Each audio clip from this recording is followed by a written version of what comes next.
Europe 1, il est 8h35, l'heure de la revue de presse. Chaque jour, elle décrypte, elle lit pour nous les journaux. Bonjour Natacha Polony. Bonjour Jean-Philippe, bonjour Julie, bonjour à tous. Ce matin, une de vos journaux, on s'apprête à dialoguer. Et visiblement, ça n'est pas gagné. Les Échos, Hollande mise au défi de relancer le dialogue social. Le Figaro, Hollande ouvre un sommet social sous haute tension. L'Opinion, les doutes de Hollande sur le dialogue social. L'Humanité, conférence sociale. Les syndicats ne veulent pas jouer les figurants. Et le Parisien aujourd'hui en France, pour une fois, entendez-vous ? Mais il est des endroits au monde où l'absence de dialogue relève de la tragédie. Libération, Israël, Palestine, la haine en partage. Ouais, et c'est vrai que cette conférence sociale, les éditorialistes en parlent énormément ce matin. Oui, et c'est pas le tout de s'asseoir autour d'une table. Encore faut-il avoir quelque chose à se mettre sous la dent et quelque chose à dire à ses convives. Libération résume l'ambiance du raout en un titre, menu léger, invité vexé. Curieuse conférence, écrit Bruno Dive dans Sud-Ouest, qui devait être la marque du quinquennat de François Hollande et paraît déjà vieillie. On ose ajouter usé et fatigué. La voici d'ailleurs couramment qualifiée de grand-messe, comme un pinsomme pour enfants capricieux et turbulents. Et Dieu sait si syndicats et patronats le sont. Grand-messe, c'est d'ailleurs le terme qu'emploie Philippe Vaucan dans Le Républicain lorrain, dénonçant un patronat qui agit plus en lobby qu'en partenaire. Le réflexe est logique, écrit-il, même s'il n'est pas très responsable. On presse le citron au maximum en exploitant une situation d'un exécutif affaibli qui, en optant pour la politique de l'offre, se trouve dépendant du bon vouloir des entreprises. Alors bien sûr, ça nous donne droit à un magnifique diaporama de Manuel Valls en Camargue avec chemise éclatante sous le soleil et puis le taureau comme symbole de virilité. Non, alors ça n'est pas dans l'article de Elle sur les nouveaux hommes, ceux qui perdent 3 kilos, qui vont chez l'esthéticienne et qui soignent leur apparence. Non, on est en plein storytelling politique dans Libération, dans Le Parisien. Sauf qu'il y a des hoquets dans la mécanique. Dans les dernières nouvelles d'Alsace, Jean-Marc Thiébaut s'en amuse. Le ministre des Finances, Michel Sapin, semble en tout cas ignorer qu'il ne faut pas craquer une allumette près d'un bidon d'essence. Était-il indispensable d'annoncer la veille de la conférence que la finance est l'ami du gouvernement ? Personne ne peut ou ne voudra croire au trait d'humour. Alors quoi ? Était-ce pour jeter définitivement aux orties la très emphatique déclaration d'intention du candidat François Hollande ?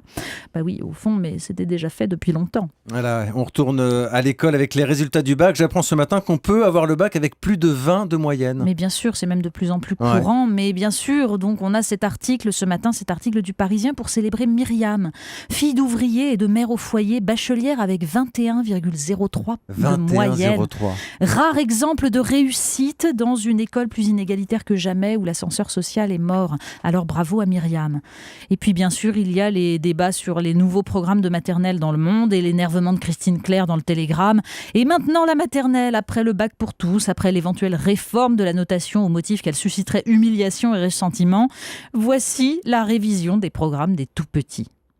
Mais il y a surtout le visage d'une jeune femme de 34 ans, mère de 2 petites filles et morte parce qu'elle était institutrice. 5 enseignants tués en 30 ans et pour la première fois, non pas par un élève mais par un adulte, nous dit Le Monde. Toutes les caméras de surveillance du monde n'auraient pas empêché une déséquilibrée de se livrer à cet acte fou, observe Jean-Michel Helvig dans La République des Pyrénées. Parce que le problème n'est pas là, semble lui répondre Christophe Bonnefoy dans le journal de la Haute-Marne. L'école, écrit-il, l'école avec un grand E, fut dans un temps lointain une sorte de sanctuaire de ceux qui n'ont pas besoin qu'on les protège pour que se dressent tout naturellement des barrières face à la violence. Tout simplement parce que la société avait appris à les respecter. Les barrières ont volé en éclats. Trop souvent, dit-il, l'instit n'est plus le maître. Certains considèrent qu'avant d'être le vecteur de transmission d'un savoir, il doit avant tout se mettre au service de ses petits et de leurs parents.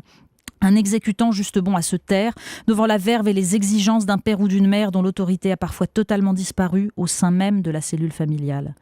C'est vrai, alors on appellera ça un fait divers. Également dans vos journaux ce matin, cette étude sur les personnes âgées, pas forcément surprenante, mais toujours assez inquiétante. Oui, c'est une étude de la Fondation de France, publiée par Le Parisien, qui nous raconte que 5 millions de Français vivent dans la solitude, dans l'isolement. 1 million de plus qu'en 2010. Et pour les plus de 75 ans, la proportion est passée de 16 à 27%. Avec ce sentiment qu'il n'intéresse plus personne. Et ce chiffre terrible, seulement 48% des plus de 75 ans discutent au moins une fois par semaine avec quelqu'un, un concierge, un voisin, la boulangère. Veuvage bien sûr, disparition des amis, mais aussi indifférence des voisins, destruction des petits commerces. Ce sont des choix économiques quotidiens, une organisation globale qui conduisent à la barbarie.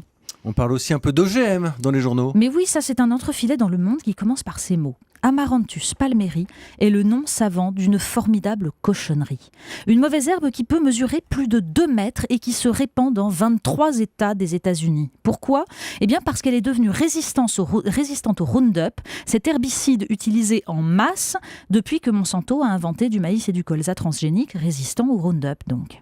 Conclusion, eh bien pour réparer cette erreur d'apprenti sorcier, parce que les chercheurs expliquaient que évidemment de tels cas de résistance étaient très peu probables. Bon, eh bien le ministère américain de l'Agriculture vient d'autoriser une nouvelle génération d'OGM résistant au 2,4-D, le principe actif de l'agent orange qui a massacré le Vietnam et qui a fait naître des générations d'enfants handicapés. On appelle ça le progrès. Également dans vos journaux ce matin, une ambiance assez animalière. Mais c'est vrai qu'on a noté ça. Il y a beaucoup d'animaux ce matin dans la presse. Alors il y a par exemple ce très joli article du Figaro sur ces familles d'accueil pour chiens d'aveugles en formation. Mais il y a aussi le numéro de Science et Vie Découverte qui raconte aux 7-12 ans, en cette année de centenaire de la Grande Guerre, comment les animaux ont joué un rôle majeur entre 1914 et 1918. Alors il y a ce pigeon voyageur décoré après avoir été canardé en pleine traversée héroïque des lignes ennemies. D'ailleurs il faut savoir que l'élevage de pigeons par des non-militaires pouvait être puni de mort pour soupçon d'espionnage.